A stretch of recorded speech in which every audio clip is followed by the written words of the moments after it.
Yo, guys, what's up, and welcome back to the Marvelous Chats podcast. This is episode 182. Tonight on the cast is myself, Finto, and Alex, aka Zaberwolf. We're going to be talking about Welcome to Derry and a few other nerdy bits in between. If you're new to the channel, make sure you hit the subscribe button and leave a like on the video on your way out. It really helps the channel grow. If you're watching us on a replay, maybe leave us a comment below and let us know what you think. And if you're listening to us on Spotify, maybe try leaving us a review. That would really help grow us in the algorithm as well. Without further ado, here we go. Yo, Hey, what's going on, man? what's happening, dude? How are you? Doing all right. Doing all right. How are you doing? Yeah, not bad. It's not bad. Work's been busy the last couple of weeks. I'm feeling a bit like weighed down by it, but I'm looking forward to the weekends a little more. And midweek I'm kind of getting tired. I don't know if hmm it's like the years are catching up on me, or if it's just maybe it'll level out. I don't know, but feeling tough at the moment. But it's fine. I've no real complaints, But it's Gotcha. I get to the weekends and it's just like, oh my god, bro, I just want to do nothing. What about you? Yeah, just mainly been busy with work and just kind of goofing off here and there, like whenever I can. But for the most part, just kind of trying to focus on things. I'm kind of running low on things to do again, so I'm gonna have to start, eking out and just hopefully get some new things to work on. I'm kind of reaching the point where I'm like, I don't think I can be picky anymore because I've only got like one story. So I'm like, that's only about 30 hours of work, depending on like how intensive it is. But like, I need more than I need at least 2 to 3 stories. Keeps me on the ball, and then I focus more. And is that like in a 2 week kind of lifespan, and then you get more work added on or whatever? Like, is you do like Uh, sprint cycles and stuff, right? Do you? yeah, yeah, and it's not so much that more work is added. It's just that like are your stories carrying over or whatnot? And it's like, okay, yeah, stories carrying over here and there, but it doesn't seem like they want to necessarily assign people willy nilly. They're just like anybody that wants to pick it up, you can just pick it up, and it's like, all right, well, I guess on the next round of stuff that they need, I'll voice my opinion. But I think I also have another story that I've asked for from like a project that we're currently working on, Okay. and we're still nowhere done with that project. So it's not like I don't have anything to do. It's just I feel like I need more to pressure myself. Yeah, yeah, yeah. You're kind of coasting a little bit. Yeah, and it's getting a little annoying because then I feel like I'm not doing anything, and then I feel useless, and then I'm like, well, if I don't do anything, and they see that I'm not doing anything, they might not want me around. True, So true. yeah, It's a dangerous. It's a double-edged sword. You don't yeah, want to appear to be doing nothing, obviously, but then at the same time, you don't want to be hounded with work either. exactly. So Yeah, yeah, man. Like like my job is very timesheet heavy. Like, so I have to kind of make sure my time is accounted for. Charge backs to the clients and stuff like that. And mhm. again, like sometimes it can be stressful because you might only have supposed to log 7.5 hours of time a day. Some weeks I might, or some days, you could be sitting on like six, and you're like, where do I get that extra hour and a half from? There's just times where it's just naturally quieter than others, and there's no real new jobs coming in, and you kind of have to either go off and do a bit of study, or do something to keep yourself busy. And I don't mind it too much when I'm on site because that's the client's time anyway, no matter what. But it's Mhm. times when I'm sitting at home, and I don't want to appear as if I'm dossing or with nothing to do. You know what I mean? Like, it's yeah. So Yeah. it's just about trying to find that balance. But I've Oh, become good definitely. at it. I've become good at it over time. But I was very stressed out when I first took the job because I was like, where do I get this time? Like, that it used to really stress me out. But I'm well used to it now at this stage. Um, were you going to say something there? Sorry. No, no, I was just agreeing. Cool. So yeah, I kind of jotted down, like, it's a bit of a quiet one in the nerdy world right now. There's not a lot really airing on TV. And like, there's no real kind of news as of like, well, there's always kind of leaks and rumors floating around, but I don't really like reporting on them too much because it kind of starts hitting spoiler territory at a certain point. And you dig too deep into it, then you kind of know everything, and it's kind of sucks the fun out of going to see some of these movies sometimes. Like, I've been too close to the ground on a few of them, and it's kind of like I'm sitting there just going, I knew all this stuff was coming. Like, so I've tried to take a step back a little bit. Obviously, if something really big happens, I'm aware of it, and I don't mind Mhm. talking about some stuff if it's like projects that are so far away and stuff, But yeah, I don't know. There's nothing really that I've been hearing that I think is really worth talking about right now. So there's a couple of new shows out that are kind of airing at the moment. The It Show, which is kind of what I want to talk about first. The Welcome to Derry show, episode 2 just came out on Sunday, and Star Wars Visions season 3 came out. I don't know if you're watching that. It's like kind of, I don't know if you know. I don't even know if you're aware of this, but it's basically a Star Wars animated series, and they're like 9 shorts that are done by different like Japanese studios. So Hmm. it's like anime style Star Wars.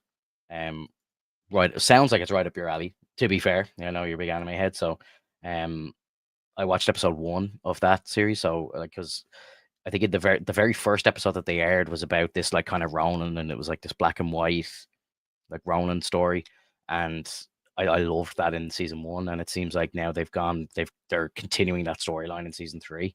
So that was the first episode I threw on straight away because I was like, I need to see this, and it was beautiful, really, really cool, phenomenal art style, really cool story as well. The episode was like nearly 30 minutes long, and like I was just like, fuck, this would be really cool as a movie. Like I'd love to see the story expanded even further. Hmm. Yeah, so that's really cool. So we maybe we can like I'll bring up a couple of like screenshots to kind of demonstrate the different anime styles for people that are watching. If you're listening to this, sorry. But yeah, there's also there's a bit of One Piece news, like casting for the live action show. I'll leave that maybe for you to talk about in the little anime section towards the end. And there was some trailers for like Scream and Stranger Things that we can jump into as well. So off the bat, I'd say Welcome to Derry. It's basically the It universe, Stephen King's It, the newer movies, the with your man, the Skarsgård brother. He's like he has. It's funny because actually I only just watched episode 2 before we went live, and Hmm. he hasn't even shown up yet, so we haven't actually seen Pennywise yet in the show, but Oh, geez. he's definitely around, and he's like fucking like it's kind of like I was kind of saying to my missus if we were watching, I was like, it's kind of more like Nightmare on Elm Street right now because he's kind of just he's fucking with kids in their dreams and stuff like that, and like he's making them see shit, and it's real gory and like twisted, like some of the stuff that you see.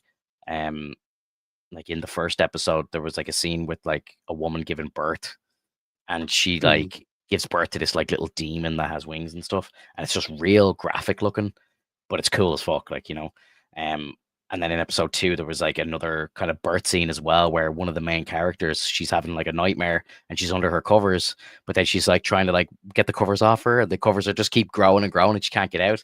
And then they start kind of turning like a kind of skin color, and then they start getting veins in them, and like she's trying to get out of the covers, and then turns out she's actually in a belly, like and then she's like having to crawl out and give birth, basically. Oh, interesting. Fucking twisted, bro. That's pretty cool. Traumatizing. Very well done. Like the show is like I'd love to. I don't know the answer to this, but I'd love to know like the budget and everything because it looks like they've put a lot into it. Um, Hmm. the director of the show is the guy Andy Muschietti is his name. I think he directed the Flash movie actually. So he's like Hollywood actor or Hollywood director, should I say?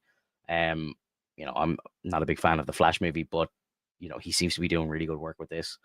Hmm. The There's a big again. I know I kind of spoke to you about this beforehand, and you've kind of said that you're okay with spoilers and stuff. You haven't seen it, but there's a kind of cast of kids in the first episode, and you're kind of learning to kind of like these kids, and it's kind of like Stranger Things. You're following these kids along, and it comes to the end of the first episode, and that demon baby that was born, they go to like a cinema screen. There's that demon baby like bursts out of the screen and just starts Hmm. massacring people. And I was like, what the fuck? Like me and my missus were watching it last week. Like, what the hell is going on? Because like a bunch of the kids are getting like brutally like torn apart and all. And I was like, this has to be a dream or something. And then the second episode starts, and you find out that it's kind of again, it's really confusing the way they're kind of like, are you in a dream? Are you in the real world? Like, what's actually happening? What's not? So like, Hmm. it's keeping you on your toes for sure. And I was like kind of halfway through it, like going, I don't know, because like they kind of recapped the theater scene, and then the main girl kind of woke up in her bed, and I was like, yeah, okay, I had a feeling it was a dream. I didn't think they'd kill off all the cast at the end of the first episode of all these kids, and then it turns out that like a few of the kids are dead, and I was like, what the fuck is going on? Oh, So interesting. Yeah, it's kind of crazy, man. I think you'd like it. I think you should check it out. It's very well made, and some of the adult cast are fantastic as well. The guy who plays Harry in Dexter, Dexter's dad, he's in it, Mhm. and I think there's a link. You know the way like all the Stephen King stuff, he likes to kind of link them all together. Like Yeah. Pennywise exists in the same universe as The Shining, and the same universe as that other movie that he did with Idris Elba. What's it called? The Dark Tower or something? Was it Black Oh Tower? Dark yeah. Tower? I mean, they didn't They're really do all much afterwards, like, which is kind of interesting. Yeah, but they all seem to be like interconnected through like Pennywise. It's like he can kind of dip into like a multiverse. It's bizarre. Like I don't really know too much about it. I'm probably butchering it, but it's interesting, like, and the fact that it's like kind of horror based and stuff. I'm Hmm. sitting watching it just going like, why wasn't this out in October? Like this is like such a waste. Like this is some pretty good horror, and we're watching it in November. It's kind of silly, you know. I just don't get it. I was talking to a few people offline about this, like in or not around this show specifically, but like the Scream 7 trailer came out like last week. And again, I'm I'm a big fan of the first two Scream movies. I think they're brilliant. Third one was okay, but it was starting to get a bit ridiculous. And then like four, Hmm. five, six, I'm just like, I'm not sure I ever even saw five. I saw four. I couldn't tell you if you had a gun pointed to my head. I couldn't tell you one thing that happens in the fifth one, and then the sixth one I did see it, but I couldn't really tell you much about it. I saw it once and that was kind of it. And they released the trailer for seven. The trailer looked quite good. It kind of looked like it was going back to its roots. And then, it's like coming out February 2026. I'm like, a Scream movie in February? Like, why is that not coming out in like October? And like I was kind of talking to this with one of my friends, and I was saying like, if I was in charge of like releasing that movie, and like let's say, October 2025 is just too packed. Maybe they just can't make it. I would delay the movie till October 2026 to have it come out in October. Like, think about the amount of like couples that would go to see it on like, a date night in October. It's spooky season. The amount of people that will just go and see it with their friends because they want to go see a horror movie. It's Halloween. That's the perfect movie for the big screen in October, right? And even if I, October 2026 was full, I would delay the movie till October 2027. That's how important I think it would be to release this movie in October. But they're bringing it out in February, man. It just makes no sense to so me. so the longer you wait, the more money you're wasting.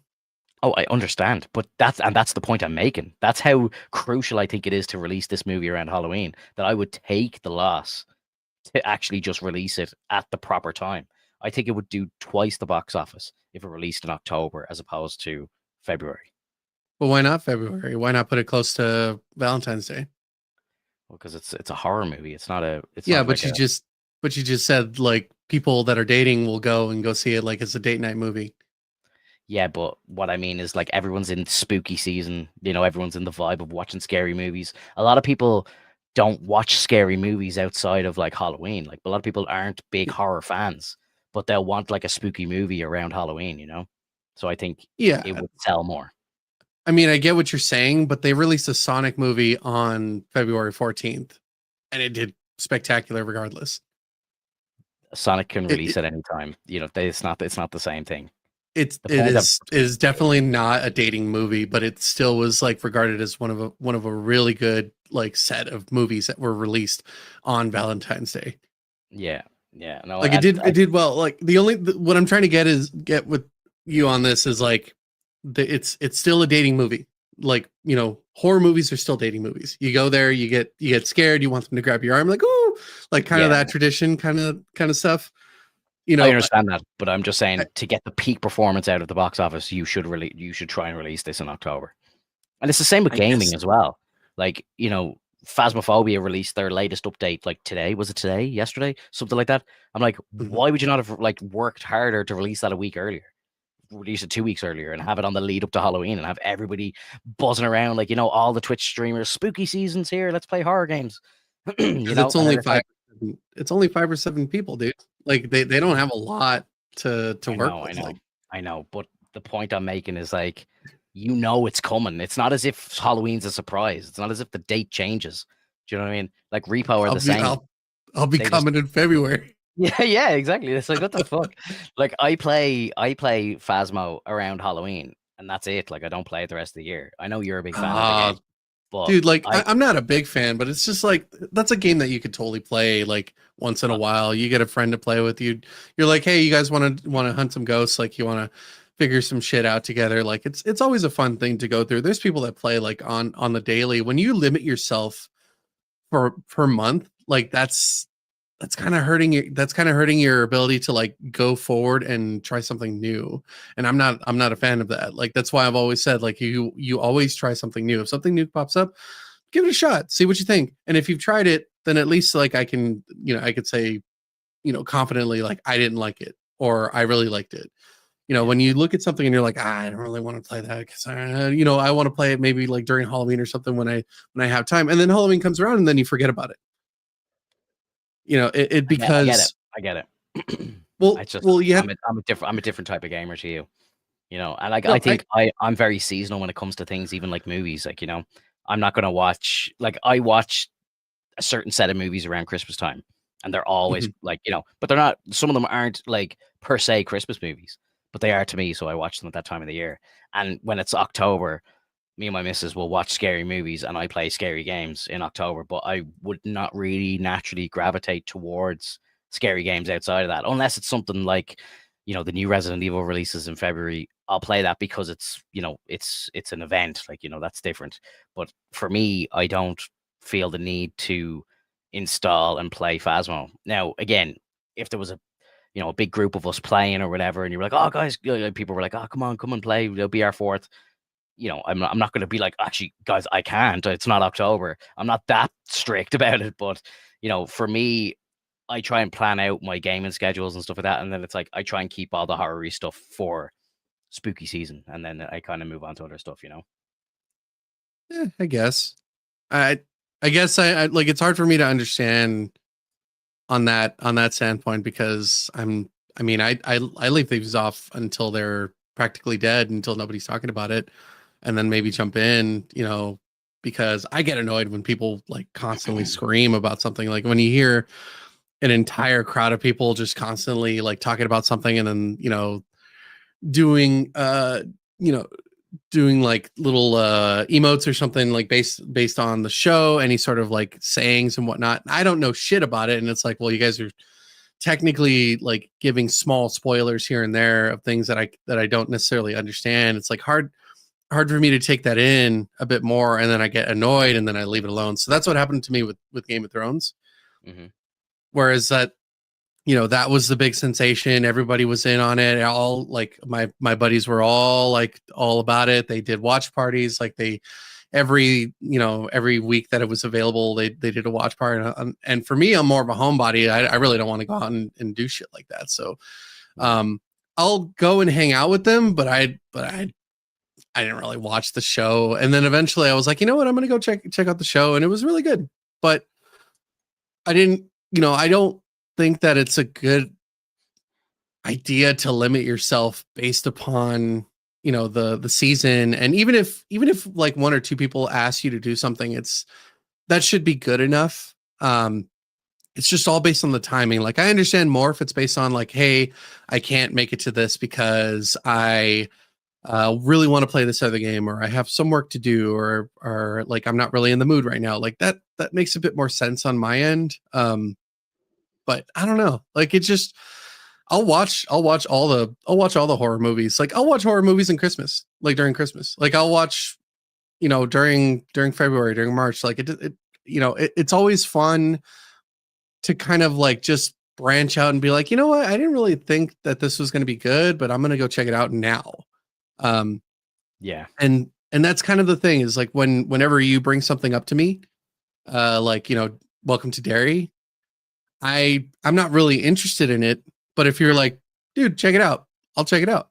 I'm Yeah. more of that kind of person. Like I really want to be like given kind of like a good go ahead just by a singular person, maybe two or three if at the most, but like if one person tells me check this out, I'll check it out. Yeah. Yeah. For sure. Yeah. Um, check it out. Check there yet. I don't know how many episodes actually. I'm gonna check how many. I don't know if they know how many episodes there are gonna be in season one. So we saw the first two. Do I need to watch anything beforehand? I don't think so, man, to be honest. Again, I'm only 2 episodes in. Like, I wouldn't call myself, like, an It expert or anything like that, Uh-huh. but, um, I have seen, like, the remake of It and It 2, so maybe that'll help me in my watch or whatever. But I don't Okay. think if you I would say if you haven't seen those movies, like, I don't think it's gonna be really relevant. Because again, like, the whole, like, character of Pennywise is so kind of out there anyway, like, that I don't think you seeing a movie is gonna really help you with the lore of them or anything like that. Maybe I'm wrong. Mhm. Somebody might be able to correct me in the comments or something there with that one, but I don't think it's relevant. Do you know what I mean? He's kind of just this like mythical kind of creature who preys on kids. That's kind of all you need to know. It, it sounds like Nightmare on Elm Street. Yeah, it is. It is. And like the way he goes on, like the things he does, like he's making the kids like see things and he's coming to them in their dreams and stuff. So yeah, it is very much like Nightmare on Elm Street. I wonder which one came first.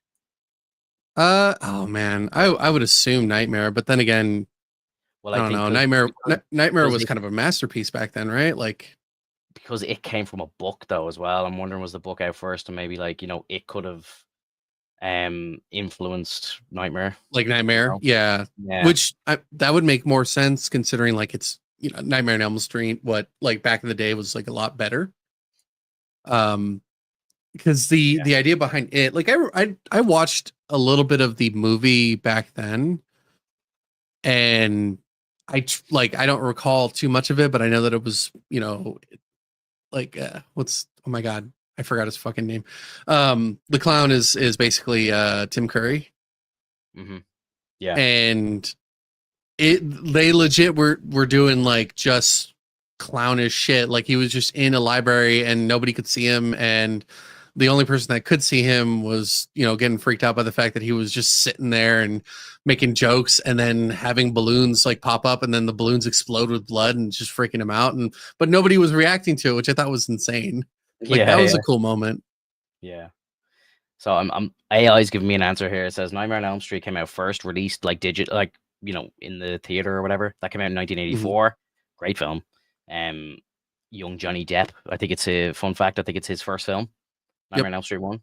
And Yep. then it came out in 1986, but King himself said that he wrote the book in 1980, but it wasn't published until 86. So I don't know if he's actually just saying that, but you know, I suppose we'll go on his word. And I just saw Yeah. here, there's a thing on Reddit here from 3 weeks ago. Quentin Tarantino dismisses Stephen King's It as a ripoff. So there are people talking about the comparisons, of course. And like again, like I just naturally kind of said it during the watch. Like I'm like, this feels very similar, Mhm. very similar. Yo, Griff, what's up, dude? How are you? On Griff. I don't know why YouTube is doing this. I've seen it happen in some other streams where I don't know if that's like the page name or like username rather than like a display name showing. Um, I just know it's Maybe Griff. it's an I know it's Griff from the picture. maybe it's a new update. Oh, I've seen it go like come and go in other Oh, streams. really? Yeah, so Oh, see the way there's like an at beside the username. yeah. So I think it's like showing the like YouTube address or whatever, like the actual address name rather than the display name chosen by the person. Because I know in some bigger streams that I'm like active in, it gets real confusing because you don't know who the person is. Like, Mhm. yeah. But anyway, YouTube doing YouTube things. Griff, how are you? Are you watching Derry? I'm curious if you are, what you think of it. Where I'm kind of just explaining it to Alex here because he hasn't seen it, and saying it would be a good one for him to watch because it's Yeah. quite good. Oh my Yeah. god! And I opened up IMDb to check something, and then we were talking, and I just completely forgot to check it. Sorry, I wanted to check how many episodes there are going to be. So the dude who played it, the Bill Skarsgård, mhm. he's actually credited as a producer on the show, and I believe he's down as an actor in the show. So I think he will actually be playing Pennywise, like the same Pennywise from the movie in the show, which is really cool. So this show is going to be running until December 15th. So there's going to be 8 episodes in total. Only the first 2 are out, so you have plenty of time to catch up on it, I suppose. Okay. Yeah. But yeah, I think it'll be a good one for us to kind of cover. I know Sharky's watching it, and a few others that might be listening might be watching it as well. So, little quick kind of preview on a week or bi-weekly basis, I think it'll be good. Okay, sounds good. I'll check it out. Hell yeah, dude. Hell yeah. Um, I can't remember. I know we spoke about Stranger Things quite a while ago, and you had said you'd never seen an episode of it. Have you I ever watched any of it to I this day? tried to start one and I got busy. Like it wasn't that I didn't want to watch it. I just like Yeah, I yeah, got yeah. distracted by something else, and then I was like, oh, I'm gonna have to watch this later. So I've Season been meaning. season season one is a masterpiece, bro. I That's what I think, hear.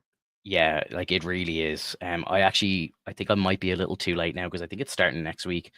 But I was seeing loads of TikToks going around and everything. People like, if you start today and watch an episode a day, you'll be finished by the time the new one comes out. And I kept thinking to myself, oh, I'd love to do that, but I just know I can't commit to doing that like every day. Just, Hmm. some days are busier than others and so on, and you have other things to watch. And I just kind of, I dismissed it because I knew I wouldn't do it. But then I was thinking like maybe I should even just try because there'll be days where maybe I could watch 2 or 3 episodes in a day on the weekend or something, and then you kind of catch up with yourself. But even I kind of wouldn't mind even just rewatching season one because season one is an actual masterpiece. It's absolutely incredible. All the kids are just like god tier actors, and the storyline is just it's like 80s synth music, and it just feels like you're in like an 80s horror movie, but it's a TV show. It is just so perfectly done. It's beautiful, and then the show kind of starts going up and down in waves after that. Like Hmm. season two, there was a little like side story with the main girl in it, and it was kind of a shit story. Now, to be fair, they kind of just abandoned that storyline as the show went on, and they just kind of, they kind of kicked it under the rug and prayed that everybody forgot about it, which was the right decision to make. And I respect them for it. But season three then started to get a little better, and then season four was again kind of not exactly as good as season one, but like getting back up to that level of just greatness. So we're coming into the last season now. They released the trailer for it last week. There's a reaction up video somewhere on one of my channels anyway, I think. I've posted it somewhere. I can't even remember right now. I've got like 4 YouTube channels now, but it's there somewhere. I'll link it. I'll throw it in the comments below. I'll find it after we're live and throw it there. But it's a good trailer, and each episode in the last season, I think there's going to be like 5 episodes total or something. They're Hmm. going to be the shortest episode, I think, is an hour and a half, and I think the longest one, which is going to be the final episode, is like a 3-hour film, which is crazy. Oh, dang, nice. Yeah, yeah, I love stuff like that. yeah. I think they should have like tried to do a theatrical release maybe for the final episode. I think that would have been really cool for a lot of like the big fans to just go buy a ticket and go see it on the big screen for the big finale. It They might get works. I mean, you've seen Demon oh Slayer. yeah, exactly.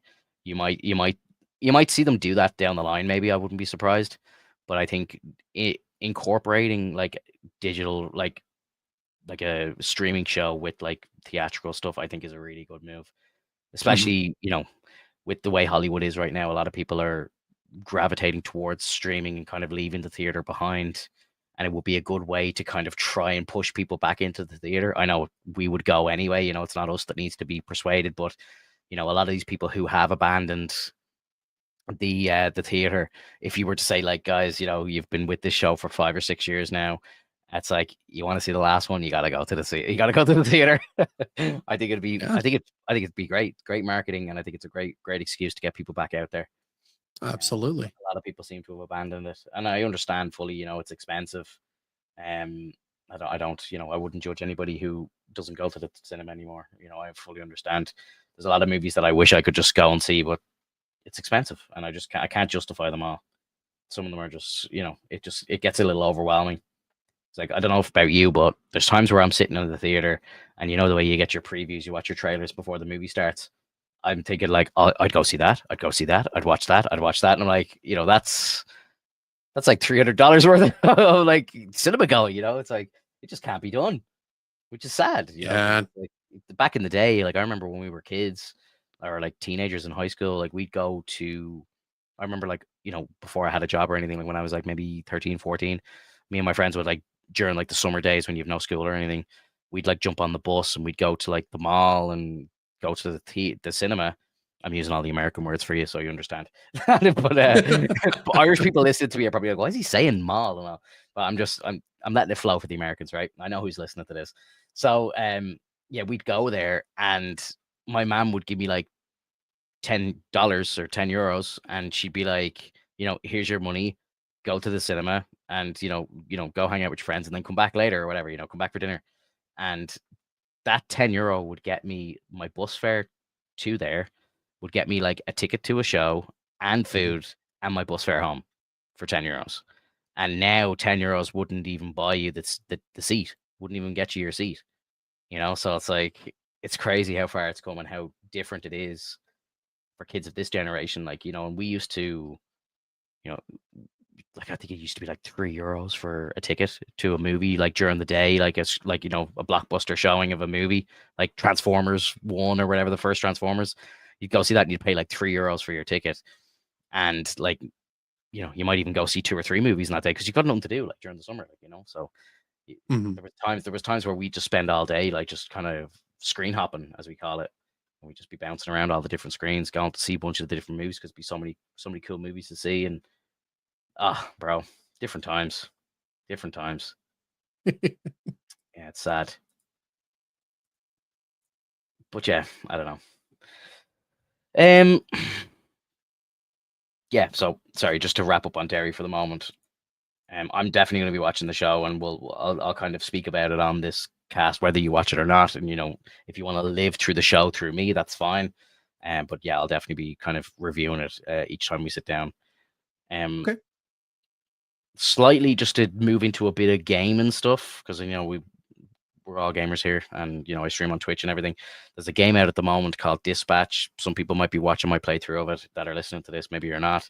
But it's a game basically with a very similar kind of like animation style to Invincible, but it's like a telltale kind of um storytelling like kind of game where there's not a lot of gameplay in it, where you just kind of like choose your voice lines and dictate where the story goes and so on. Some of your decisions kind of send you down a different path and so on. But the game is basically, you're playing as like a kind of Iron Man sort of character where he loses his suit and is nothing without his suit and doesn't have the technology to rebuild it himself, and he's lost all of his money. All of his money's gone into like the initial building of the first suit. So he's kind of like trapped. He can't be a hero anymore, and he basically gets hired to join this superhero group. But it's very much kind of like it's kind of like I don't know how to really describe it. Like it's not like the Justice League or anything. It's more so kind of like Argus kind of, and it's the Suicide Squad, right? So they're the team that you're managing are kind of villains turned good, or maybe like being forced to be good, sort of thing, to avoid jail or whatever. Mhm. And it's kind of like there's a game called 911 Operator. I don't know if you've ever seen it, but it's basically 911 Operator in a superhero world where you're managing the Suicide Squad, basically, is what I could say. Yeah. And there's some really cool voice actors in it. Moist Critical, who's one of the big YouTuber. Jacksepticeye, another big YouTuber. Aaron Paul from Breaking Bad plays the main guy. Laura Bailey's in it, who she's done loads of voice acting. Like she was Abby in The Last of Us 2, and she's a good voice actor. Like the voice acting in the game is through the roof. Jeffrey Wright, who's been in tons of stuff. He was Gordon in Battinson's Batman movie, and he's the Watcher, and he's in what's the show called?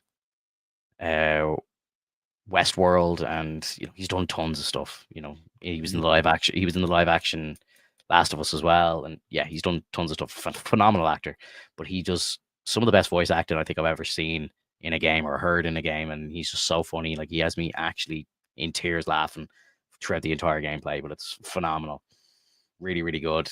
The videos are up on my YouTube channel if people want to check it out. But basically, they're even releasing it like a TV show. So when they first launched the game, they brought out like chapters 1 and 2, or episode 1 and 2 as they call it, and the episodes are like 50 minutes long, kind of like a TV show would be.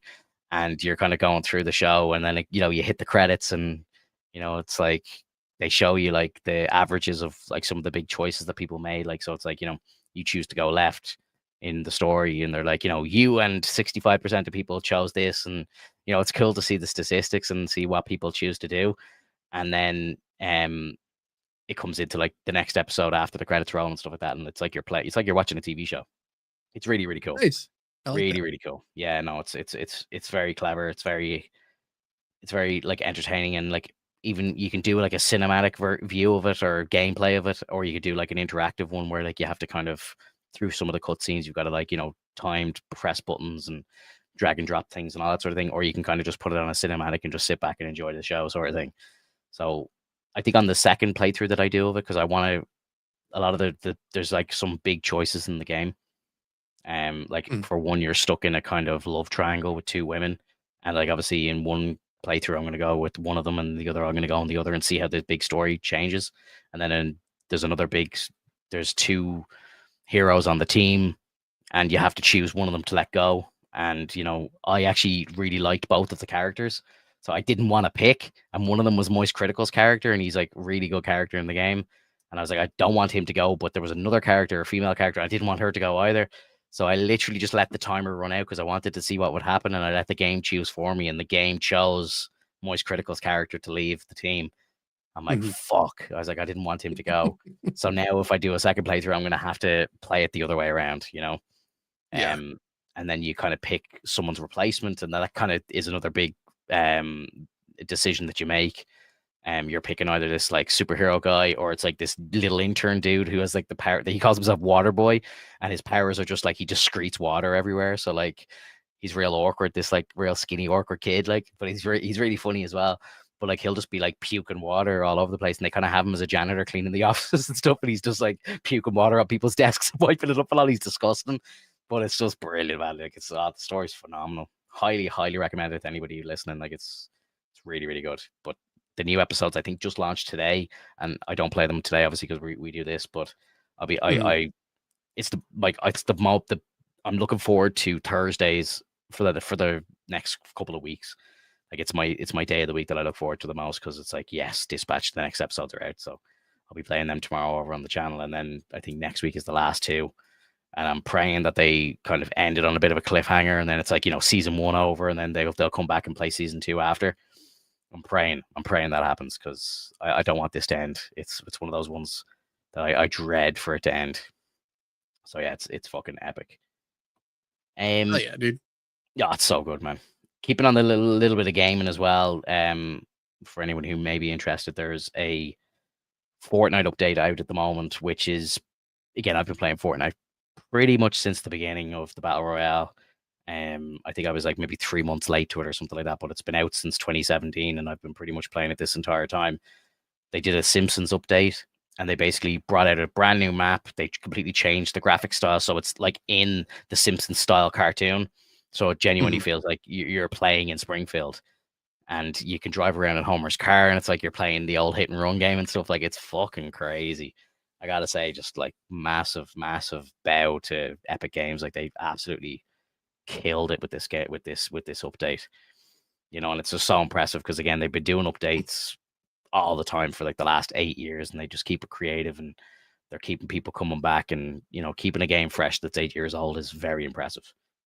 So I've been putting up a couple of shorts and stuff like that of like funny things, like because there's loads of like references to like the first 10 seasons as well, which were the god tier Simpsons stuff. Like I was Mhm. literally running around in a game, like kind of like not really paying attention to what I was doing because I was trying to heal, and like I just dropped, and I could hear somebody close by, and I stood on a rake, and the rake hit me in the face. Like the episode of The Simpsons where is it Sideshow Mel's keeps getting hit in the face, or is it no, it's Sideshow Bob keeps getting hit in the face with the rakes, and like he's losing all the thorns out of his head. I don't know if you're a I don't know if you're a big Simpsons fan, but it's a reference like big Simpsons fans would just get straight away. Like it's fucking hilarious. Very very clever, very well done. So yeah, shout out to them. What else have we got? I was watching that comedy series. I think we talked about it before, called Chad Powers with Glenn Powell. It's on Disney Plus or Hulu. Mhm. Um, it's about a football player. Like it's very funny, but it finished. I think they only had 6 episodes, I kind of went looking for it this week, and there was no new episode. I was like, oh no, because the way it ended. There could have been two more episodes. Like I wouldn't have been surprised, but it seems Mhm. like it's done, and I don't know if they're gonna do any more. I think they haven't even like written a script for it yet. So I'm kind of just sitting waiting, hoping that we get some news on it actually coming out for season two, because very very funny. Again, another one I kind of highly recommend, because it's just fun. It's kind of like Mrs. Doubtfire, and he just kind of puts on a fake face and he's pretended to be a different person to play on a team, because he kind of disgraced his own career and became a laughing joke and lost Mhm. out on his chance to get to the NFL, but he still wants to play ball, and he ends up just becoming a different person, and goes onto a team and they go 5-0, and like he's the hero of the town and all this stuff. Like, so it's great, man. I kind of it's cheesy, it's goofy, but I just love shit like that. It's real feel good TV in my opinion, and it's just funny. It's funny, and yeah. I don't Oh, know. I like absolutely. I like stuff like that. Um, are you watching anything yourself? I know you were saying you were watching Burn Notice with the missus. How's that going? It's going good. We kind of slowed down a little bit because we've been just watching a bunch of sports. We were watching like the ball game, the hockey games, the football You were games. you were telling me before she's a big football fan, right? Am I Yeah, remember that right? yeah, Yeah, yeah, yeah. yeah. That's cool. Yep. Our teams are the Seattle Seahawks, the Seattle Mariners and Seattle Kraken, everything Seattle basically. There's even a Seattle rugby team. I Cool. think they're called the Seawolves. Cool. It's kind of interesting. Um, I was looking up the schedule for that, and I'm like I don't know. I kind of want maybe I'll check out rugby too. well, yeah, I think if your lady's a big football fan, like rugby's just a better version of football, in my opinion. Version. Yeah, it is, honestly. It's not as slow paced. Like, the one thing that I think a lot of people criticize, especially over this side of the world, a lot of people criticize football, American football, just for the fact that it's stop and start, stop and start, stop and start, and a game can go on Mhm. for like fucking 5 hours. And a rugby game doesn't stop as much, but it's kind of a similar style of game. Like they run the field kind of Mhm. the same way, and there's different rules and stuff, but it's kind of the same. It should be easy enough to pick up if you're a big football fan. Gotcha. But then there's no pads. The dudes it's all just dudes in t-shirts and shorts, and they're fucking killing each other. They're like the biggest beasts on the planet. Like it's crazy. Um, and Ireland are one of the best teams in the world at it as well, which is cool. Nice. So we're Oh shit yeah. at soccer, like terrible at soccer, like really really fucking bad, and you know we're very passionate about soccer over this side of the world. So it hurts for a lot of people. I don't really give a shit, but it hurts for a lot of people that we're such a shit football team. But then, rugby comes around and we're probably the second best team in the world. So it's like really cool to have a sport that the nation is really good at. Mhm. And like we have people like Australians and people like that move to Ireland to get residency to play for Ireland. Like there's people coming to Ireland for the opportunity to try and play for Ireland, because we're that good. Whereas Right. like with football or soccer, should I say, any Irish kid that's good at football who are maybe too good to play for the Irish team, they'll look for any excuse to go play for England or anything else. Like, they'll be like, "Oh, my grandfather was English," and then they'll be able to apply to play for England internationally because they have a grandparent that's English. And they'll Mhm. do anything that they can to not play for the Irish team because we're that shit. So they don't want the shit team to hold them back. And then, Oh the Irish people take that real personally then. So anyone that goes to play for England is like, fuck you, you abandoned us. So anyone yeah. that actually chooses, who's a good player that chooses to actually stay and play for Ireland, they become national heroes. Interesting. Yeah, yeah, it's mad. Yeah. Yeah, sports is kind of crazy over here, man. It's kind of Oh, I crazy. bet. And I work for the Football Association of Ireland, like, so um I'm in there like with like chilling with like the general manager of the international team and all, like, like I know him well. I fix all of his stuff all the time. But Mhm. the first thing they asked me when I came there, like I was like, "Oh, what team do you support?" I'm like, "I'm not really a football fan," and they're like, "What? Like, what are you doing here?" I'm just like, "My job sent me here." But yeah, I think it's kind of refreshing at the same time because I don't get lost in the kind of you know fantasy of the whole thing. Like, if there's a player, like there's a guy who played for Manchester United, like really good player, like Irish legend, that's be walking Mhm. around the place sometimes. and I'd just be like, "Hey man, what's up?" Like I just treat him like a normal person, like, and I think that's refreshing for them because it's like, oh, this guy isn't like, like trying to get beside this dude and like, like be a like a little fanboy or whatever. I'm just like, oh yeah, does he need help with that? Yeah, I'll give him a hand. Like, and I remember like the old general manager was in the office. I didn't even know it was him. I didn't know what he looked like because I don't care, like, And one of the IT managers came up to me and was like, "Oh, what were you talking to him about?" And I was like, "Oh, I don't know, just asking about how his day was or whatever." He's like, "Do you know who that is?" And I was like, "No." I was like, that's the general manager of the team." I was like, "Oh shit, I didn't even realize." And like again, he had a great conversation because it was like, this dude's just talking to me like I'm a normal person. They're not trying to, Yeah. oh, what's the plan for the next big game and all this stupid shit. Like, I don't give a fuck. I'm just like, how's your day going? Yeah. How's it going? What you doing? Treat them like normal people. Yeah. There's a trailer that I want to kind of throw on. It's an AI made Star Wars clip, which is phenomenal in my opinion. But Mhm. I wanted to just show it to you more so out of awe because it's just insane. At how good it has come. Obviously, you can see there's still some iffy spots, like the way the mouths move and stuff like that. But the thing came out 2 days ago. It's got 135,000 views and justified, in my opinion. But basically, it's a little like short of Luke going through the world between worlds, Mhm. and he basically meets Anakin, but it's like episode 3 Anakin. So kind of like Force Ghost Anakin, I suppose. Right. But it's really, really cool. But yeah, let me see here if I can just get this up for you real quick. I'm just want to kind of show you. I just saw this and I was like, oh, I definitely want to show this on the podcast because it was just mighty impressive. Let me know that you can hear and see this, okay? Training to become a Jedi. Yeah. You can hear that? Yeah, Yeah. cool. Okay, yeah. It's not an easy challenge. And even if you succeed... it's a little bit loud. Yeah, sorry. I just worry because, StreamYard is so shit with the audio that I'm like, let me jack That's it up. fair. Yeah. Fair. Fuck you, StreamYard. Check it on up. No, it's okay if you say you can hear, it's fine. Like, even just look at that shot of Luke. Like, that's better than what they did in Mandalorian and absolutely Boba Fett. Like, that looks more like Mark Hamill, and like how he would kind of maybe naturally have aged a couple of years since Return of the Jedi. I think this is what he would look like, It's a hard life. But I want to go. It's what I've always dreamed of doing.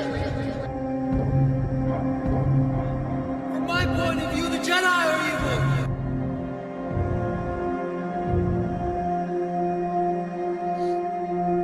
Henceforth, you shall be known as Darth Vader.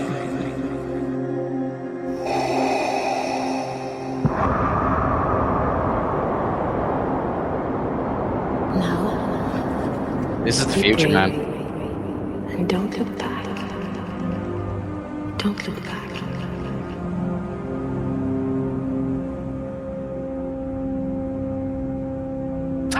I was like, what the fuck?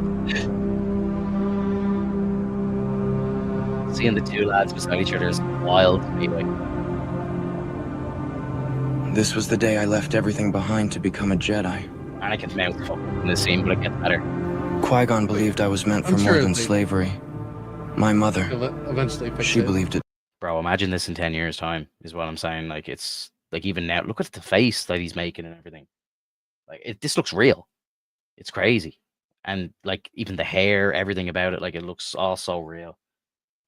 And even just like listening to the conversation that they're having, like, whoever wrote this script, like, really just understands Star Wars. And like, it's just insane that, again, some random person probably sitting in his room, in a room like this on his computer, made this. And this is like something better. Like, this isn't something that I think Disney could even dream up right now. It's next level, man. Too. Plans for the future of Star Wars. I told her I'd come back. It's much better That there. I'd free her. Those were the last words I said to her before I left. You couldn't have known what would happen. Maybe not, but I knew what I left behind. The Jedi taught me to let go of what I feared to lose, but they never taught me how to live with the loss once it came. She loved you, even to the end. You know that. That's what makes it hurt the most.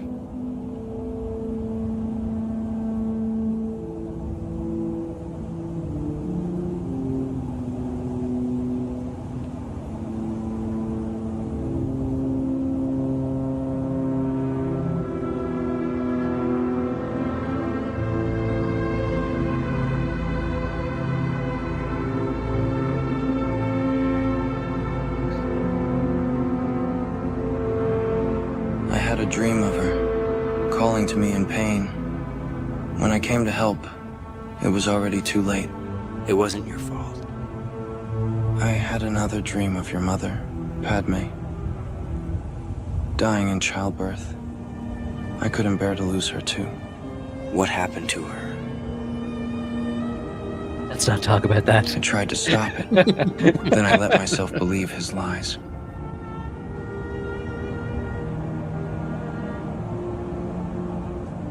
I live every day knowing I took her away from you and Leia. I'm so sorry.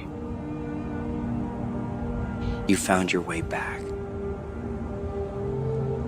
You saved me. No, it's you who saved me. You saw something in me I couldn't see in myself. You're the Jedi I always dreamed of being. That is the most fucking. That's the You hardest still have much fucking to line of the learn. whole thing right there. And I'll be here Oh, every absolutely. step of the way.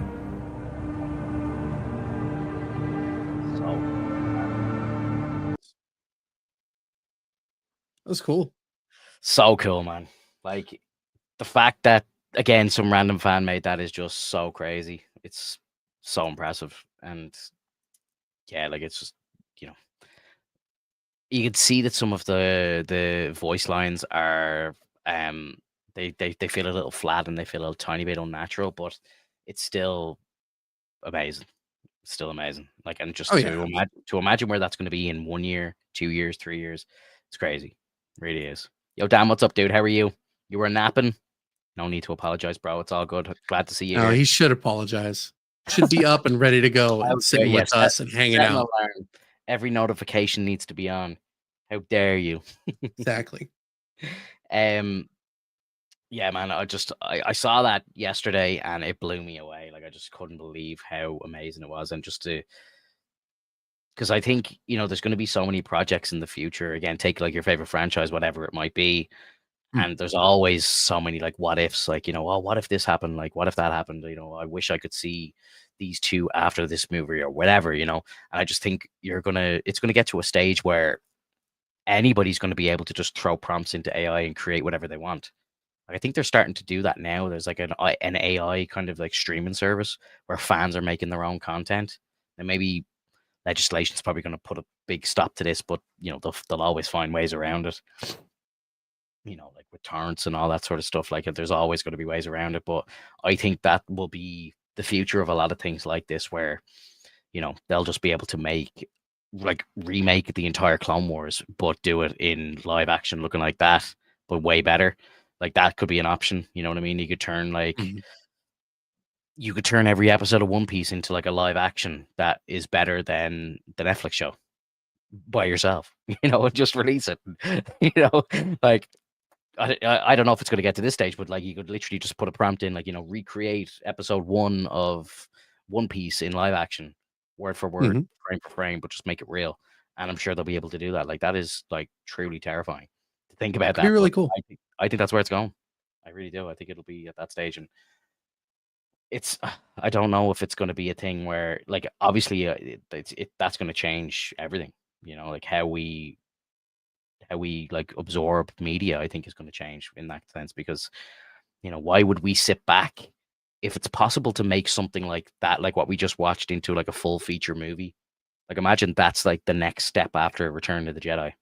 That's where Luke goes. You know, he starts trying to make his own Jedi temple, and Anakin's there, and he's giving him guidance and completing his training, and they're going into the world between worlds, and Anakin's taking him back through his life and showing him, you know, this is your mother and blah blah blah, like that, all that sort of stuff. Like being able to do that is going to be so much more appealing to fans rather than watching the dirt that Disney Plus is putting out. You know what I mean? It's like why would I watch stuff that's not, lore abiding and so against like the original Star Wars when I can just go and watch an actual Star Wars fan make Star Wars content, you know? Yeah, exactly. Yeah, it's wild. I think we're there's going to be a big shakeup. I think in the industry. Like I know there already kind of is, but I think it's going to go into overdrive.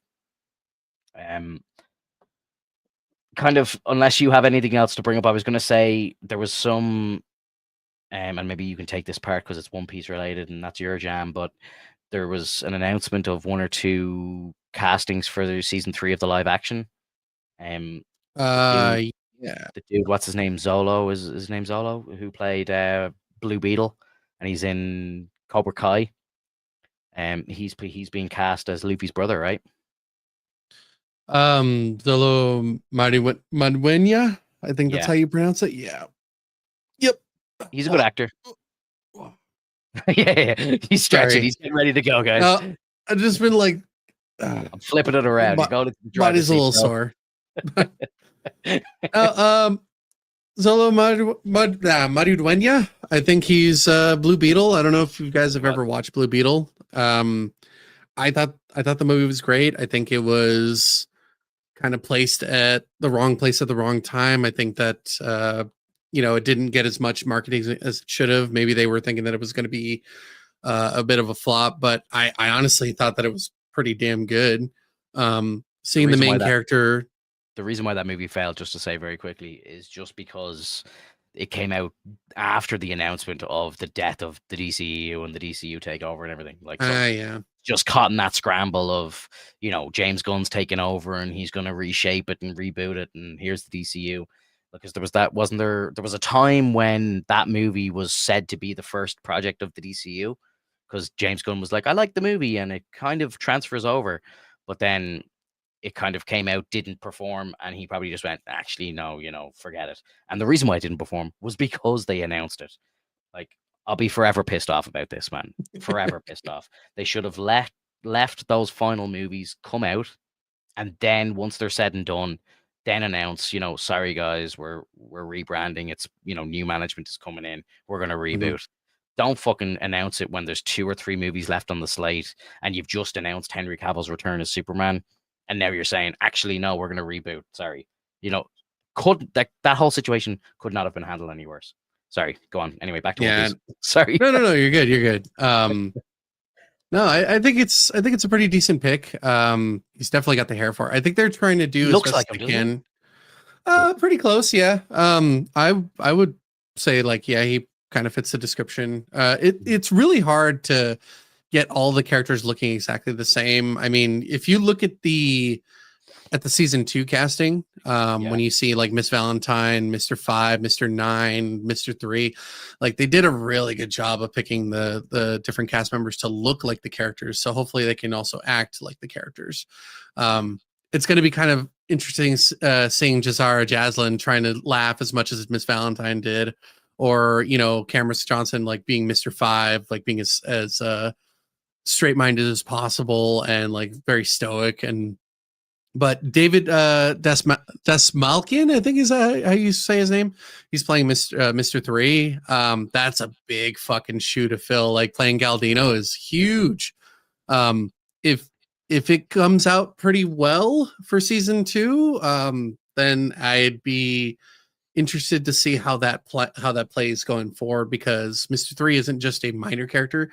He actually plays a major role. Like he's in the show. Like I would say, from that point on, like you'll see him again and again here and there. With who I won't say, because that is a bit of a spoiler that hopefully kind of pops up later on in the seasons, and you'll see like, oh, that's why he's popping up. As far as like Mr. 9, 5, Valentine, they're kind of like one-offs. They're kind of part of Baroque's works, which you'll find out more when the season starts. I'm assuming that they're going to be doing, the Laboon arc in probably one episode. They're going to probably do Whiskey Peak in one episode. They're going to do maybe Whiskey Peak will be 2 episodes. I'm not too sure. It just depends on the run length, because it doesn't sound like they're going to Alabasta immediately. Mhm. Or maybe they are, but considering that we are going to see Ace, so I don't know how much of Alabasta we're going to see, but I'm assuming season 3, we're going to finish Alabasta, because it's Right. going to go from the start of the Grand Line to Whiskey Peak when you meet Baroque's Works, to Little Garden, which then you'll meet the Giants, and then you go into the Drum Island, which then you'll meet, Wapple and the Drum Kingdom and their turmoil, and then that's where you kind of meet Chopper as well, and then you go into Alabasta and you kind of like move your way into kind of the end of that saga, which is going to be great.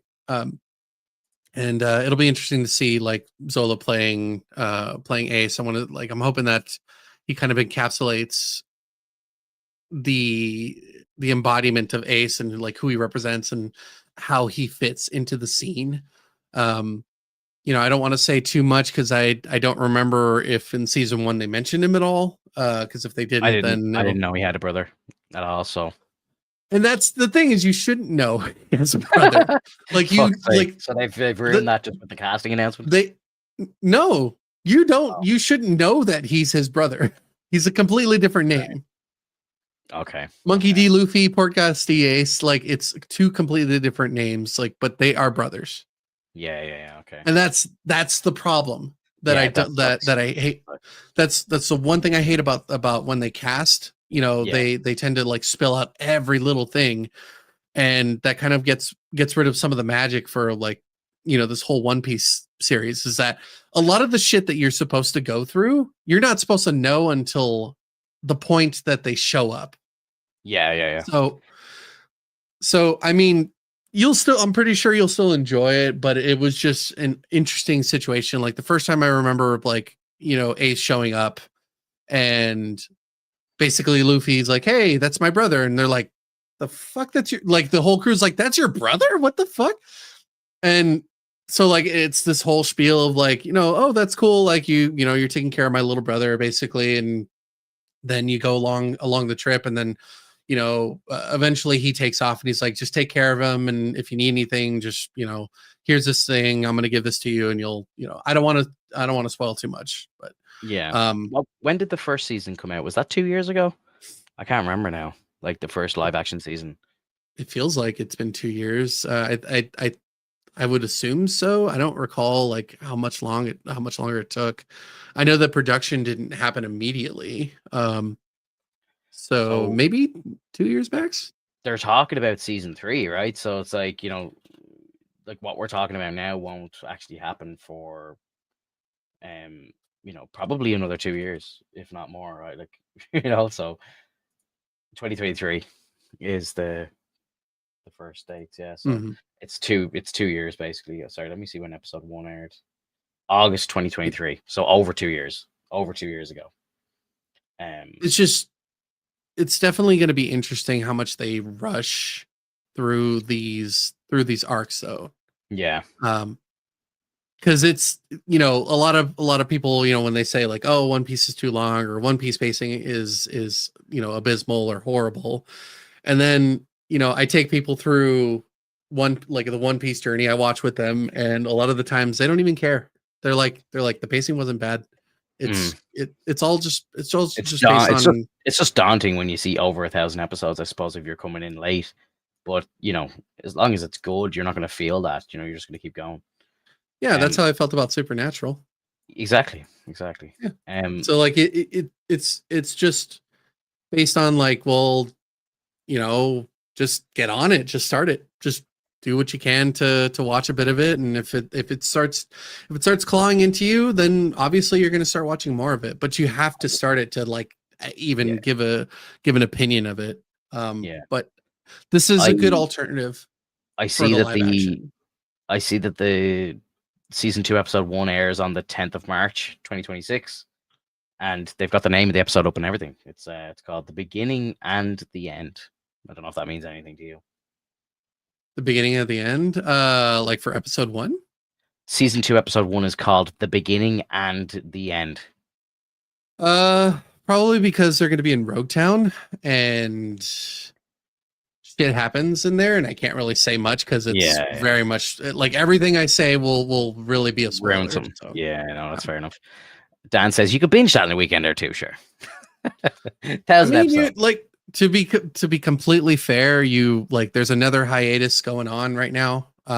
It's gonna in January they're gonna go on another 3-month drop. We're not gonna see anything until April. Mhm. And then they're gonna Now it's reduce time. the Now's the time, is what you're saying. I mean, if you start now, I guarantee you will be caught up. You just now have to probably add a few more episodes per day to kind of catch up. Originally, when they had that first hiatus, it was 6 months. In which case, I think you only had to watch about 6 to 8 episodes a day, and you would be caught up within the 6 months. Yeah. And now with a 3-month period, if you start now, you might still be able to do it within like 8 to 10 episodes. And the So it episodes just are, what, 20 minutes long? Something like that? 20 minutes, you skip the intro and the outro, it's like 2018. Yeah. So like you can jump through it as quickly as possible. There's also filler episodes you skip. So like about 10% of those episodes aren't even going to matter to you. There's special episodes you can skip. There's Didn't like you tell people to do that? yeah, absolutely. I mean, unless you absolutely have to watch every single fucking thing for the show, like in particular, I would advise against it if you really just want to catch up. If you're such a fan of it and you really got to watch it like as it's playing, like by all means do it. But I would recommend just catching up and then going back and watching the special episodes. Yeah. Because to be honest, even the filler is really good. A lot of it being like, although it's filler, a lot of it has to do with certain growth periods for the different characters and trying to like introduce more of like who these characters are, rather than just moving on to the next thing. But all in all, like you really kind of just grow with them regardless, you know? Yeah. It's just, you know, I get it. I really like, honestly, I do get it. Like, you know, the amount of episodes can be daunting at times. It can be a little discouraging, but I mean, if you really love a show, if you really are digging into it, you won't even care. Mm-hmm. You just got to try. But yeah, like Solo, I think is a good pick. I think that's going to work out well. I think he did pretty good with his humor in Blue Beetle, and I think he'll fit pretty well. I think he can do a pretty good ace. The other he's really good in Cobra Kai as well. Cobra Kai. I never watched Cobra Kai. I heard it was good. The first season of Cobra Kai is 9 out of 10, like almost like fantastic. Like I'm not going to say it's perfect or anything, but if you're a fan of like the original Karate Kid, it is the perfect like kind of sequel to that, where it's like shoot forward like 25 years and the guys are all grown up, and you know, one of them's a bum and the other one's like has his own car dealership, but he's doing really well, and they like just, it's real cheesy, but it works. It's fantastic. I think when the show first came out, I think for the first 2 seasons, YouTube were making it, and then they sold it to Netflix, and Netflix took over, and it's gone for like 6 or 7 seasons now at this stage. I'm actually not even caught up with the latest season of it, but they did like 6 seasons, and now they've brought out another movie, I believe, and then they're finishing it off with back on Netflix with the TV show as well, I think. Oh, nice. Which is cool. Dan's doing a bit of quick maths for us here. 1,000 episodes of 20 minutes, 333.3 hours. It's 13.8 days straight. Holy shit. Yeah, if you do nonstop. Yeah, that's insane. That's a lot of time. Yeah, but you don't have to watch it all at once. Very true. Very true. You just pace yourself. Don't go just because like you think you have to keep like binging it. There's days when you're going to be busy, and there's days when you're going to be doing nothing. So like, you know, there's days where you could watch 12 episodes of the day, and there's days where you might only get 1 or none, you know, like it's going to happen. Like that's just life. But yeah, no, for me, realistically, it'd be something, if I was going to be watching, it would be where I'd have to probably watch either, you know, on nights off when like my missus is asleep, or if I'm watching it like during my lunch breaks when I'm on site and work or something like that. Like, and at most you'd probably get 3 episodes a day, and so that'd probably take me a while to watch it all. I mean, that's still better than nothing. You really, True. and to be completely honest, dude, you have way more time now because they are no longer going to be doing a 52 episode run per year. They're doing 26. So they're only doing one. They're probably only going to do one bi-weekly, or they're going to do one weekly until the 6 months are up. And then there's no One Piece for 6 months. So like they're essentially going, hey, we're going to chill. We're going to pull back. We're going to essentially finish up the current arc right now so that you guys can finish that up. We're going to go on a 3-month break. And then when we come back, we're going to do an episode per week or bi-weekly for 26 weeks. And then we're good. Is the manga ever going to finish, or like will it be a case where it'll eventually get to a point where it'll be like, say, Demon Slayer, where like the manga's finished and they got to catch up? Or do you think is it being created like on both sides and it's just going to keep going?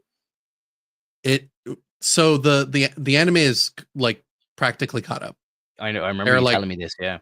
But yeah. I why I ask is like, do you think that they'll like finish the manga first and then go with the anime, or are they like kind of creating them at around the same time? Because you spoke to 1-to-1 before. Yeah, you spoke to me about this before, where it's like if they finish the manga first, everyone's gonna know what the One Piece is, and they're gonna ruin it for people that watch the anime and so on, or vice versa. So I suppose they have to kind of keep it in a pair, right? Right. That's and to be honest, dude, like I really think that if they do ever decide, like if they could decide not to show the One Piece, but if they decide that they want to show the One Piece, I really think that at the very end of the show and the manga, like at the very, very end, like the last episode, that's when we'll see it.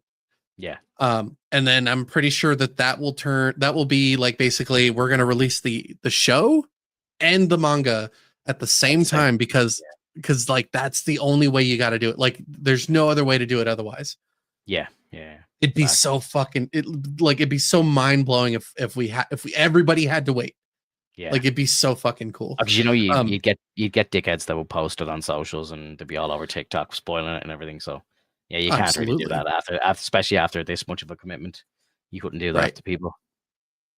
Yeah. So like as of right now though, they essentially release a manga and an anime episode every week. Which is it's basically driving Oda's health into the ground because he's like working tirelessly. He's only getting like 3 hours of sleep a day. It's crazy, dude. Crazy. He's really trying to finish this. But there's just so much. Does he know the end? Like, as he said, he has the end. It's done in his head. Oh, absolutely. He just needs to put it out into the world. Exactly. So, and the way you know. And the way you know is because in the anime that like, and this might be a little bit of a spoiler to some people. In the anime, so there's an episode in Little Garden, which we're probably going to be able to see like very soon, and hopefully they have that scene because it's very crucial. There's a character, and I'm going to try to like reduce the spoilage as best as possible. There's a character that's going to answer a phone. And he's going to refer to himself as something. Right. And that is a foreshadow of like 600 to 700 episodes later in the anime where we find out why they said that. Okay. Which means that like Oda's been planning that since like probably day one. Wow. And essentially like the phone call, the answer, the statement, and then like 600 to 700 episodes, it's like, why did what happened to this character? Why, like, and here's a little bit of spoiler. You guys won't know. You guys will forget. Essentially, they're going to get a wanted poster and it's going to say only alive. Okay. And then it's like, why? And then they find out why. And then they're like, what? They're like, holy, what? And then it's like, if you were to go back to Little Garden and you listen to the statement that the person says, it's like, that makes so much sense why they refer to themselves like that. That's why they act this way. That's why they're the way that they are. Yeah. It's such a good moment. It does a callback. Excuse me. And it's the same thing. Like you guys are going to meet Laboon the whale, like you saw in like the trailers and then the previews, and you see like Laboon. That whale, although like that whale was 2 episodes, like only. You only know that character for like 2 episodes. 200 episodes later, you're like, hey, I'm looking for an old crewmate of mine. It's like, oh, who's that? It's like, actually, they were a whale. And it's like, is it fucking Laboon? Like, what? It's like, what the fuck is like Oda's so good at doing these callbacks and references and making sure that like the world is just utterly connected. It is just like everything that goes on, except for maybe a couple characters here and there that don't necessarily matter too much. Mm-hmm. They move forward. They go with the story. Like there's moments where the Straw Hats are going to get like, new bounties, and their bounties are going to get updated. And so everybody gets new wanted posters. Mm-hmm. And then it does callbacks to that, because then you see characters like, maybe past bosses, like, fights that they had. And you'll see like, I think it was like Captain Kura, like he grabs a poster and he's like, holy shit. And you'll see Don Krieg, which in the live action you won't because he was defeated already. Different characters, like Laboon gets a fucking wanted poster. The fish bring the wanted poster to Laboon and show him that like the characters have gotten their bounty increased. And it's so fucking cool. That's hilarious. But yeah, like it's like everything's interconnected. So I think that's why it's so hard for some people to watch as well, is because you can't just sit yourself somewhere. Mm-hmm. You have to sit yourself at the beginning. You have to start from there, and then like essentially get like ingest as much as you can, and then like work your way forward and get some more, and then work your way forward and get some more. And some people say like, oh, it gets good after like 100, 200, 300 episodes. Honestly, like a lot of people are now saying that the show gets good like within, I don't know, some people say the first couple episodes, some people say the first 30 episodes. Mm-hmm. Like it's kind of like with Breaking Bad. Breaking Bad, in my opinion, didn't get good until Walter White had shaved his head, gone into Tuco's warehouse, not warehouse, but like his studio kind of thing. Yeah. And then like blew up the room to make a statement, and then walked out with a nosebleed, like, oh shit, like this guy's changing. I'm in. Like that was a huge moment. Yeah, for me I think it was like around halfway through season 2 was when the show really got good. Like, when he first sends Jesse out to try and start selling, and he comes back and he's like, is this all the money you made? And things like, yeah, like I just pushed it. Like, it's like, we need to be making way more. It's like, and that he's like, then they start ramping up the production.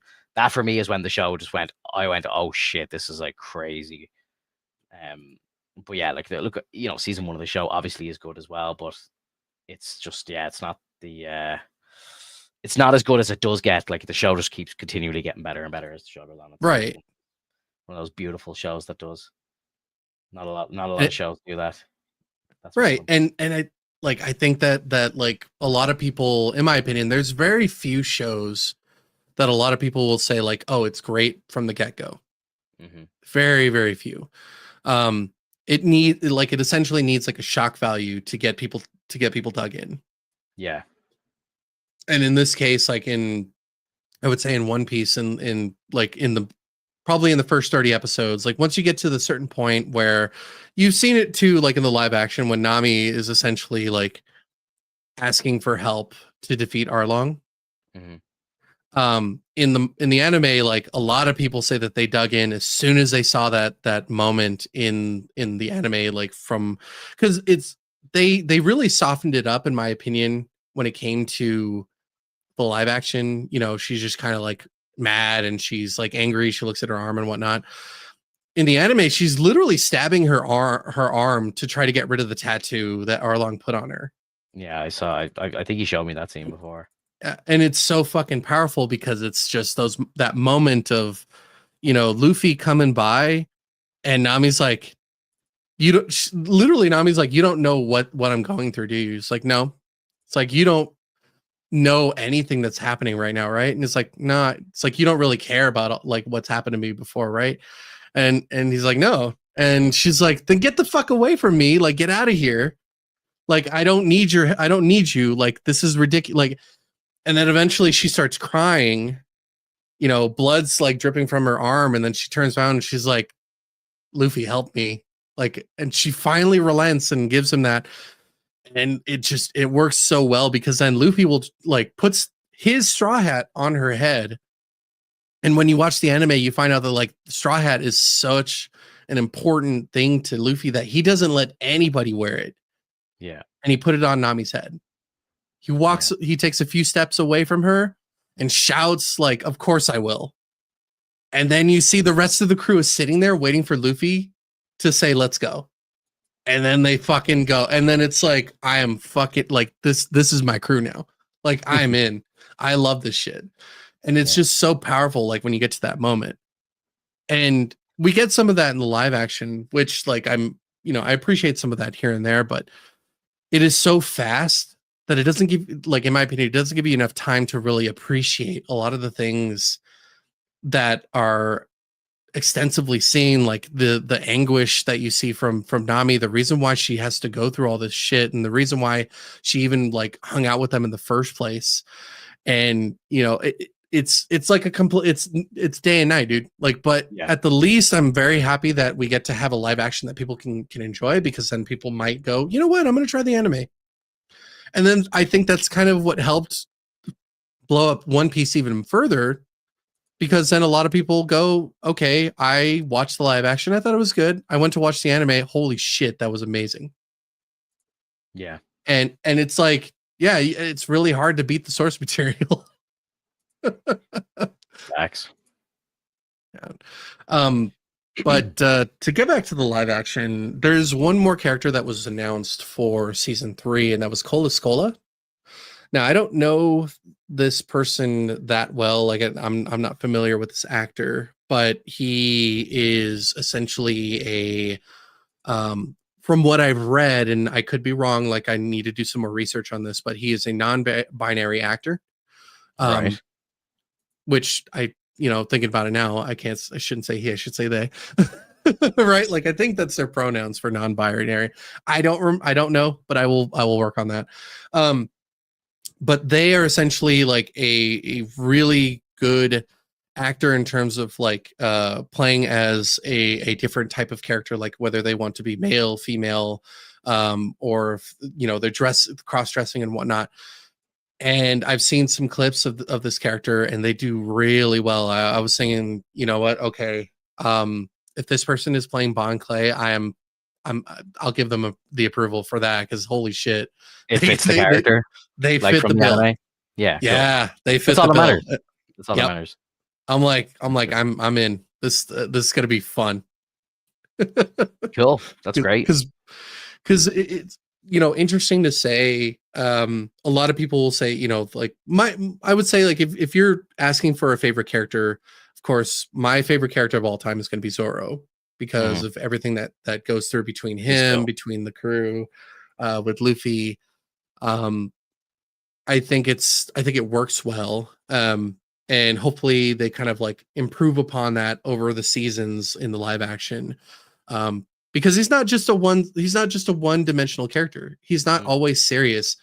It's just more so like, it seems like he's serious all the time, but in reality, in the anime, like he's actually like, he jokes once in a while, or like he catches, he does, or like he shoots off a couple times, and Sanji catches a couple strays, because they're constantly like kind of rivaling each other essentially. Yeah. And you kind of dig into that. So in the first season of the live action, he's very stoic. He's not like, he's very stone faced and very very simplified in terms of like the dimensions, and hopefully they kind of expand upon that. You'll see that more hopefully in like Whiskey Peak, or when they go to Little Garden, because there's essentially in the anime, which I don't know if they're going to recreate it, but I might as well say it. Like in the anime, in Little Garden, they go up against Mr. 3, and Mr. 3 has powers that basically are like suffocating the Straw Hat crew. Okay. And they're about to turn into basically statues. And then you see Zoro on the side, he's holding up his sword like from the side, and they're like, what the hell are you doing? He's like, well, if I'm gonna die, like I want to die in a pose. Yeah. That's funny.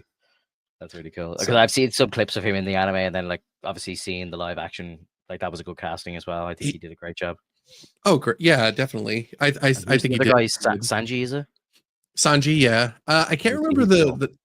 I can't remember the actors' names for the live action, but Mm, I think they're all fitting the bill. I think they're doing a good job. yeah, for sure. The girl as well who plays Nami, is that her name? Nami? Is it Emily Rudd? Yeah, Emily Rudd. Yeah, I had to Google. I was like, is she related to Paul Rudd in some way? And like, first thing Yeah, you see, no, not everybody related to has Paul that. Rudd. I remember a lot of people were asking that. Yeah, yeah, that's so funny. You know, she's cool as well. But again, I obviously know nothing about the anime, but I've seen like some clips of her in the show, and she looks much different in the anime Hmm. than she does in the show. But I think, well, again, from what I've seen, I think she does a good job of portraying the character too.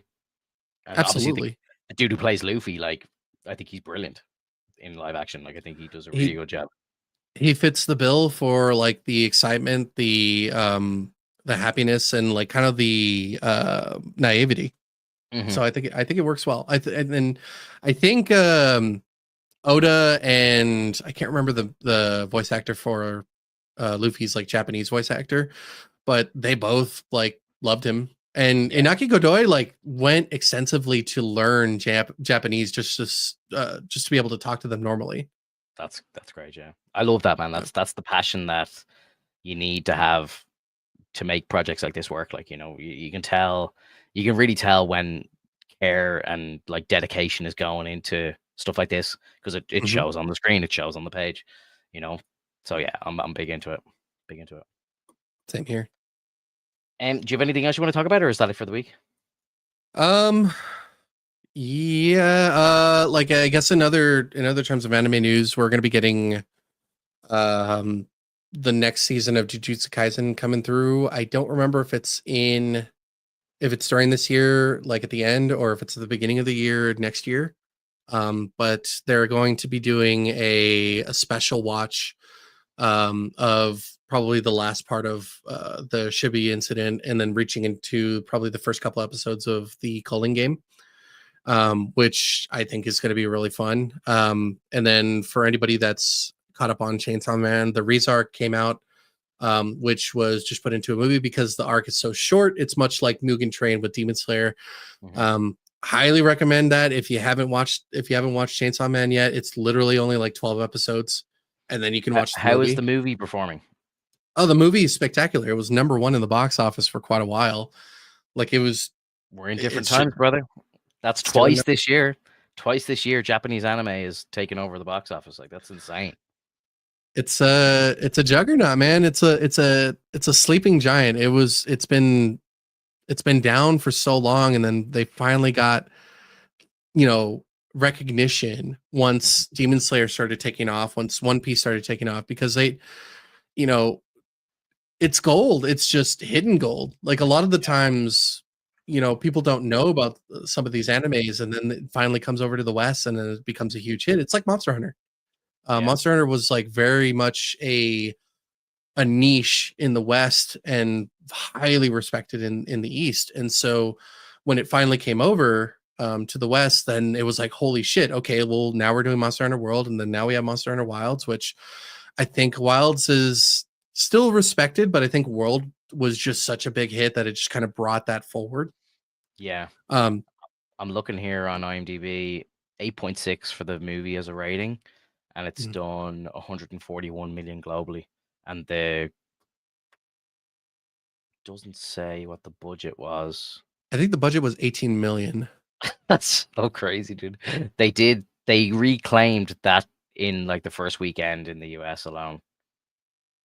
Oh no, actually it's even lower. It says the budget is reported to be around 4.1 to 4.5 million. Money train, man. That's insane. So the US box office, it's not still airing, is it? Or is it gone now? Or is it still out? I don't know actually. It's 141 million globally. It's 32 million US, which even just 32 million US, if you just take the US screenings of it, it's a box office smash if it was only 4 million to make. And then you look at Demon Slayer, which is, the last time I checked, I think it was at like 600 million globally or something. Let me check now. Mhm. Been a while since I checked. 670 globally, and that was 30 million to make. Hell yeah, dude. It did 70 in its opening weekend in the US, and it's at 670 million globally. It beat every DC movie this year. It beat every Marvel movie this year. It's the king. It's the king of nerd box office this year is Demon Slayer, which is crazy. We needed a good Yeah. refresher.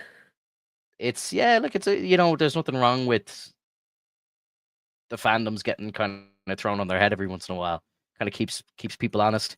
Keeps the I wouldn't be surprised if this now has kind of lit a bit of a fire under James Gunn in DC and Kevin Feige in Marvel and the Lucasfilm guys. They need to get their shit together. You know what I mean? Oh And yeah. that's great. Competition, as I always say, like a bit of healthy competition is only going to help everybody. What's that saying? Like raising waters lifts all boats. So Well, you know what I mean?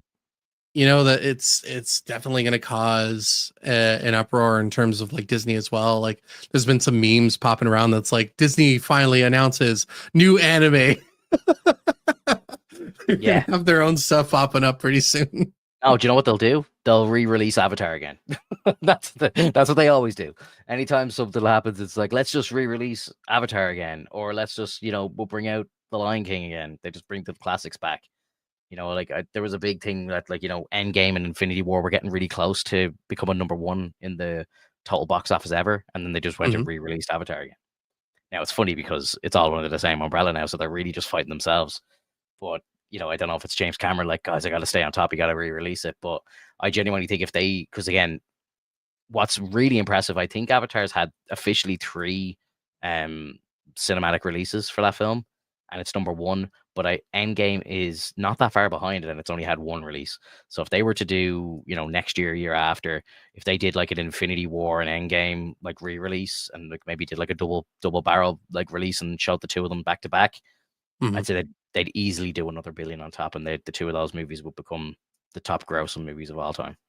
Oh yeah, absolutely. And with the performance of the box office now, I think it's such a no-brainer. I don't know why they're not doing it. Like if I was in charge over there, I would do that as like a big cinematic event before the release of Doomsday. I would re-release Infinity War and Endgame as a back-to-back. It'd be like 4.5 hours of cinema time. Do a little intermission between the first and second one. Let people go out, get fresh snacks, go to the bathroom, straight back in, boom, Endgame. I think that'd be such a fucking hype event. I don't know if they did ever do this in the States, but I remember one time they did it here where they re-released in one full day. They did the whole original trilogy of Lord of the Rings. So the 3 theatrical releases, which was like 3 hours each, they brought them all out, and they did it in one single day. So they like literally had like an hour break after 2 towers, I think, and like people went off, had like their dinner, and then came back and finished it off and watched the last one. But like, I'd love to do stuff like that. Like that'd be so cool to just do Infinity War and Endgame, maybe like Civil War, Infinity War, Endgame. So I don't know if you wanted to do like 3, but easily the 2 of them, like because obviously they just it's a continuation. It's a part 1 and 2. So I think that'd be a phenomenal event to do for people, and it would get people so hyped for the next Avengers movie. I think it's easy money for them. I don't know why they don't do stuff like that more often. No idea, man. Doesn't make any sense. And on that note, we're going to finish for the week, guys. We're over an hour and a half, so appreciate anybody who's here watching us live. If you're listening to us on a replay, really appreciate it. Leave us a comment below. Let us know what you think of Derry and all the other nerdy news. If you're excited about One Piece, all that lark. And if you're listening to us, maybe leave us a review, and that'll help us grow in the sea that is the podcasts on Apple and Spotify. Take it easy, guys. We'll see you soon. Bye-bye. Take care.